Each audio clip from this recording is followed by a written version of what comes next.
is now time to put away this embargo of truth about the alien presence. You've been so vocal about UFOs in the world. You've come out at press conferences. And why is this so important to you? Well, it's important because it's real. Yeah. And my study is cosmology. Mm-hmm. And since I happen to be one of the earliest of our particular civilization to go to another planet, although our moon is hardly considered another planet, I'm naturally of interest in space travel. Mm-hmm. And the idea that we could have had visitors here from another planet or another star system is vastly interesting, and is also very important to when we start to think of cosmology and the question of how did this all begin, how did we get here, where's all this going, then you have to ask these type of questions. So our cosmology has been so limited by, of course, our religious dogma. That's right. And your exploration of the moon, it was so important to show us that something's real. Well, that we have to go out beyond ourselves. We have to reach over to the proverbial next valley, right, to see what's there. And the moon is our nearest next valley. But then we've got to go beyond that. We unfortunately, don't have the equipment to do that now. We've got to invent new technologies to do that. It must have been sad for they closed down the moon program, the space program, the way they did. Well, it's too bad that happened that way. It's not going to stay down, however. We just got to get our economy moving again. And we'll be back in space. We'll have to go out. And we have to go onto Mars. We have to go to the asteroid belts. And we have to go outside our solar system. And that remains for the next century or so, provided we make it that far. We get ourselves on a sustainable path. Now, did you see anything on the moon that would make you suspect? Oh, okay. Let's wait till she gets set. Okay. So, that's good. Now, did you see anything on the moon that would make you suspect that there could be life, or was it a dead world? No, the moon was a dead world as far as we're concerned. That doesn't mean that our visitors might not have stopped off there at some point or even used it in some way. But I saw no evidence of that. Now, do you talk to other astronauts? Gordon Cooper's come out that he's seen you. What was your... I knew Gordon very well. What he saw, of course, what he reported on was at Edwards Air Force Base, where he was a duty officer and a UFO landed on the site. Yeah. And did he talk to you personally about? Oh yes, I've worked with Gordon. I've talked to him about it a bit. Was there discussion among the astronauts or afterwards why the government is holding this secret for so long? No, that hasn't been part of our discussion. Why do you think the government is so? Well, it isn't just government. It is the classic cabal of people want to control things. And it's bigger than government. It's a military-industrial complex that Eisenhower talked about. And learning how to break that down, learning to get it opened up so that we really have free flow of information is a major problem at this point.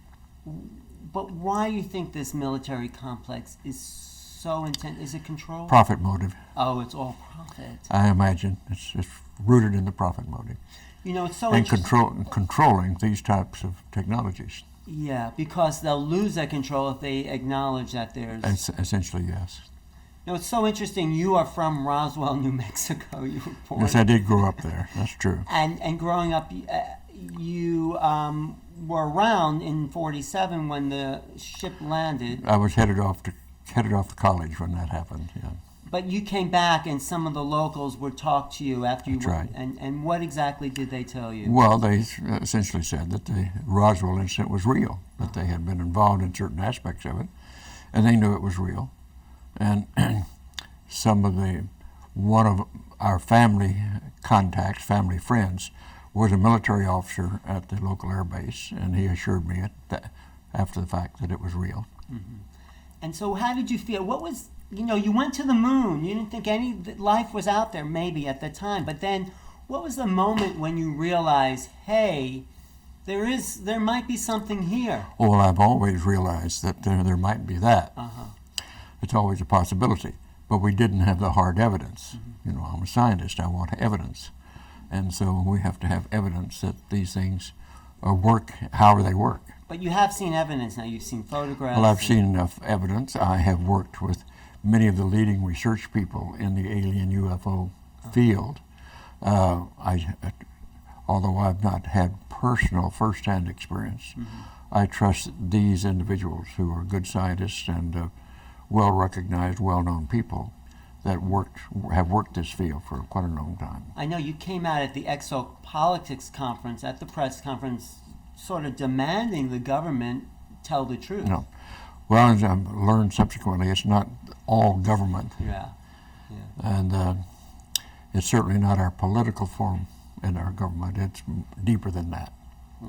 And once we can get that opened up a little bit, maybe it'll open up more. Is there anything you haven't told people about your inner beliefs about UFOs? No.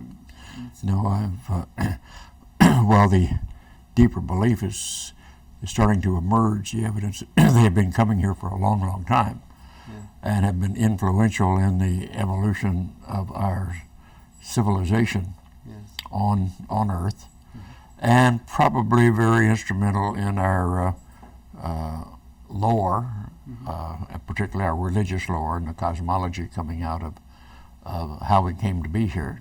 What evidence do you have, or have you? What made you influence that kind of thinking? The fact that they've been here for so long, apparently for so long. But where do you get that from? How did you? What convinced you that?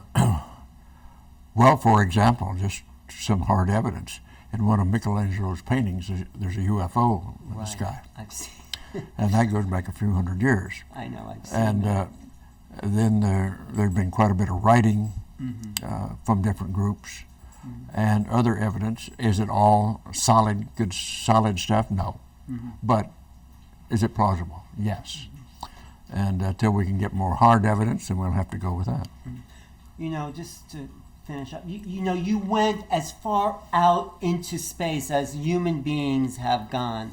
And then you came back and you had an epiphany, and then you went as far in to investigate consciousness. And it's sort of a really nice balance you've created in your life. Well, it's the whole question of exploration and understanding what is there to know and how does it fit together. And that to me is what cosmology is all about. So it's an inner understanding. It's how we cognize reality that is the... Fundamental to it too, yes. So when we meet another being that is nothing like us, it's a shock. It's a trauma almost, because... Well, that's true, yeah. Except for the fact that we have living systems, animals all over our planet that are not like us. Right. So what's the difference except the fact they come from somewhere else and they are closer to being like us? They're close, because, you know, I think there's something about consciousness itself. That's what you're touching on. That's the tie together. That's the universal language. That goes through all living systems. It's conscious in some way. That opens up the spiritual aspect Yes. of who human beings are. Yes, yes. Because if we're consciousness, then we're asking about what's beyond just being physical. Yeah. And do you believe that we are beyond being physical? Well, that's mental and conscious. Yes. Yes, we go beyond. There's more to our existence than just the physical aspects of it. You've had great demonstrations in some of the healings that you've talked about. Of course. The role of mind over matter, the role of we can create reality the way we think, or influence reality the way we think, is a better way to say it. And the idea that mind and matter interact in these ways is what the deepest part of consciousness studies are all about. And what you've often said is a non-local aspect to consciousness. Well, we have to define non-local, and of course that comes right out of quantum mechanics. Yes. That says that the basic definition there is that when subatomic particles interact and they go apart from each other, they maintain a quantum correlation regardless of where they go till they entangle somewhere else.